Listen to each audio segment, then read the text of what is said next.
Ce jour dédié pour la Refoua Shema, la guérison rapide et totale de Martine Danina Yocheved Ben Chitrit Bat Chana, Ezrat Hashem. Alors ce matin, jeudi, exceptionnellement, on va faire le cours de Halacha après et un peu ce soir. Pas de l'actualité brûlante en Amérique, donc c'est au courant de ce qui se passe. Une petite guerre civile, on va dire, c'est pas encore la grande guerre civile. Je ne sais pas vers quoi ça va déboucher. Mais si, je dis bien si, ça débouche vers une guerre civile, alors nous sommes vraiment en train de vivre, il semblerait, la fin des temps. Yaakov Avinu se prépare à partir en galoute, en exil, et il dort, et il voit une échelle, il voit les anges qui montent et qui descendent, et ça correspond au Malchouyot, aux royautés dans lesquelles le peuple d'Israël sera en exil. C'est marqué Siman, Maaseh Avot Siman Abanim, les actions de nos ancêtres sont un signe pour leur descendance. Donc lui s'apprête à sortir en exil et il voit ce qui va se passer avec sa descendance. Dans quelle royauté le peuple d'Israël va être en exil. Donc la première c'est la Babylonie, elle monte, elle redescend. Parce qu'elle est conquise par un autre, les Perses. Les Perses ils vont monter encore plus haut, redescendre. Après les Grecs. Et pour finir, il y a Édom. Édom c'est donc l'Occident qui monte et ne descend pas. Alors, il a super peur, il dit quoi alors c'est fichu, quoi. On sera en exil pour toujours dans le monde occidental. Dieu lui dit non, à la fin c'est moi qui vais le faire descendre de là-bas.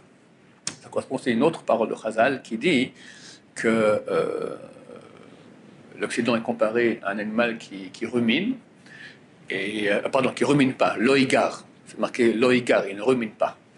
Maintenant, le mot igar, qui ruminer, ressemble aussi gorer, igrar, d'accord, ça se ressemble. Les sages dans le Midrash font beaucoup de chidushim, d'explications avec une ressemblance des mots. Il dit Ena, la royauté de Édom, Ena goreret malchut acharet acharea. Elle ne tire pas, igra signifie tirer. Elle ne tire pas une autre royauté après elle. C'est-à-dire que les premiers royaumes dans lesquels on a été, tous les premiers royaumes dans lesquels nous avons été en exil, ils ont été détruits par le royaume d'après. Les Babyloniens sont venus en détruire notre royaume à nous d'Israël a été détruit par les Babyloniens. Les Babyloniens ont été détruits par les Perses par les Grecs par les Romains. Le Romain c'est donc l'Occident, et l'Occident, il n'est pas détruit. Et à la fin, comment est-ce qu'il disparaît? Enfin, sa puissance en tout cas, pas par un autre peuple qui vient le conquérir, le détruire, mais Hachem lui-même va faire qu'il n'aura plus de pouvoir. On appelle ça une implosion, une désagrégation, je ne sais pas comment appeler ça, d'accord? C'est ce que nous voyons aujourd'hui. Pas besoin d'amener maintenant les Chinois à faire la conquête, ou je sais pas, les Russes vont attaquer l'Amérique, etc. Pas besoin, c'est en eux-mêmes, normalement, et si l'Amérique tombe, tout le monde occidental tombe aussi avec, et Mashiach revient. Alors, est-ce que c'est ce coup-là? Je ne sais pas, c'est encore trop tôt pour parler, parce qu'on ne voit pas très bien comment ça va continuer. Mais vous savez que j'attends Mashiach avec impatience. Pour moi, comme d'habitude, c'est clair que ça vient cette année. Je peux me tromper. Ce qui est assez quand même remarquable, c'est que c'est non seulement en Amérique, mais en Israël aussi. On voit complètement une implosion de l'État athée israélien qui a usurpé le pouvoir du peuple juif ici en Israël contre la Torah, d'accord? Je parle de ceux qui sont contre la Torah. Bien sûr, il y a beaucoup de bien dans cet État. Grâce à eux, on peut quand même étudier, etc., relativement bien. Mais ceux qui ont usurpé et qui se battent contre la Torah, on voit qu'ils sont en situation maintenant de bagarre entre eux, etc. C'est fini, il n'y a plus d'État, plus de gouvernement, enfin, c'est à peu près ce qui se passe aussi en Amérique. Et c'est très intéressant de voir aussi que ça arrive précisément dans ces 6 semaines qu'on a commencé ce dimanche, qui sont les 6 semaines de Shovavim, où dans le ciel, Dieu va nous aider à faire un tikkun, enfin un tikkun qui se fait, un très grand tikkun, où Dieu est en train de prendre les étincelles de sainteté de vie de la mort. Lorsqu'on prend la vie de la mort, elle meurt, elle s'affaisse, d'accord? Quand tu prends l'étincelle de vie de quelqu'un, il ne vit plus. Ces 6 semaines-là sont les 6 semaines les plus adaptées à cela, et on voit que vraiment ça a commencé donc cette semaine-là, la première semaine de ces 6 semaines. Donc, je ne sais pas vers quoi on va, mais si on voit que ça continue, qu'il y a une vraie guerre civile en Amérique, et ça a lieu dans ces 6 semaines, on espère qu'on envoie pour le dernier acte d'Hachem, Mashiach, à Nissan, on espère. L'Iran, c'est écrit qu'avant que Mashiach revienne, l'Iran tombe dans les mains de l'Occident.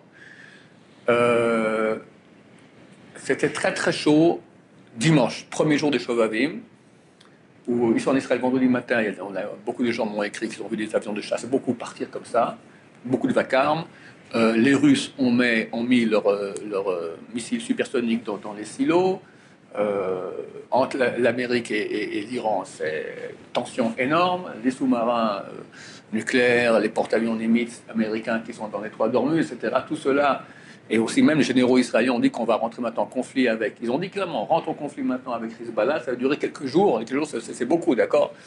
Baruch Hashem, Dieu a eu pitié de nous parce que cette guerre-là aurait été terrible. Parce que si on attaque l'Iran, alors la plateforme iranienne au Liban et à Gaza, surtout au Liban, Hezbollah en français, d'accord, ils ont 150 000 missiles, c'est très très très dur pour eux. Ça aurait été des dizaines de milliers de morts à chaque chemin, c'est très très dur.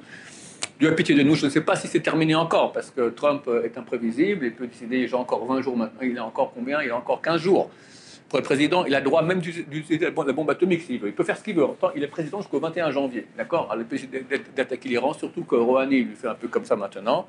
Et Trump, c'est un type assez orgueilleux comme ça, donc il peut comme ça décider d'aller...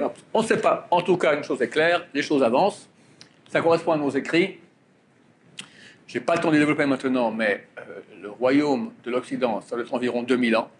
On est rentré cette année dans le dernier 50 ans des 2000 ans, d'accord. Le Zohar HaKadosh, il dit que l'État qui aura en Israël a 72 ans de vie, et après la 73e année, il doit normalement céder place au Mashiach. On est dans la 73e année. Tout cela, on peut se tromper, bien sûr, on n'est pas des prophètes, et sinon on attendra. Mais c'est clair qu'on comprend que le monde... Aujourd'hui, il n'y a plus de vérité. Quelqu'un, il cherche maintenant où est la vérité. Vaccin pour, contre, Corona, complotiste, pas complotiste, Biden, Trump. Tu peux voir ce que tu veux avec des preuves à l'appui. Une chose est son contraire, il n'y a plus de vérité. C'est aussi marqué très, très clairement, que la vérité aura disparu. Et la Gemara dans Sanhedrin, c'est page 97a, elle dit Neder, ça vient de la racine Eder. Eder, ça signifie troupeau. Que les gens vont toutes sortes de troupeaux. Des gens qui vont comme ci, des gens qui vont comme ça, toutes sortes de courants. D'accord. On voit vraiment cela, personne ne sait où est la vérité. Alors que Dieu a pitié de nous, il a pitié de nous. Il faut savoir que c'est très light, ça aura pu des choses terribles. Le Rabbi Sambachou m'a dit, il y aura la fin des temps à Gog Magog, etc. Mais toute la douleur de cela a déjà passé dans la Shoah. Donc, Baruch Hashem, je ne dis pas que c'est facile, mais ça aurait pu être des milliers de fois pire. Et je vais dire un petit truc sympathique quand même. Pour un 6 janvier, 23 degrés à l'ombre, c'est quand même un petit signe du bon Dieu que c'est sympa. Hein. On préfère avoir... on n'a jamais vu ça. Hein. Pour moi, ça fait 40 ans que je suis Israël. Hein. On est le 6 janvier, 23 degrés à l'ombre. C'est du jamais vu. On se croirait à Tahiti, d'accord? En Israël, pas au Hachem. Alors que Dieu ait pitié de nous, qu'on se prépare vraiment. Je peux me tromper, mais si je ne me trompe pas, et vraiment, il y a beaucoup, beaucoup de choses qui correspondent, qui convergent. On va voir ce qui va passer dans les prochains jours. Pour nous, c'est une occasion de petit clin d'œil pour se renforcer beaucoup, faire tchouva, prier à Hachem que ça vienne berachamim, en miséricorde, sans effusion de sang. Je préparais pour ma chère Bézrat Hachem, savoir qu'il n'y a pas encore trop longtemps à tenir, parce que c'est pas facile. Mais comme je l'ai dit, ça aurait pu être des milliers de fois pire. Que Bézrat Hachem, ça continue comme ça, jusqu'à Beth Mashiach, puis Mirav Amen.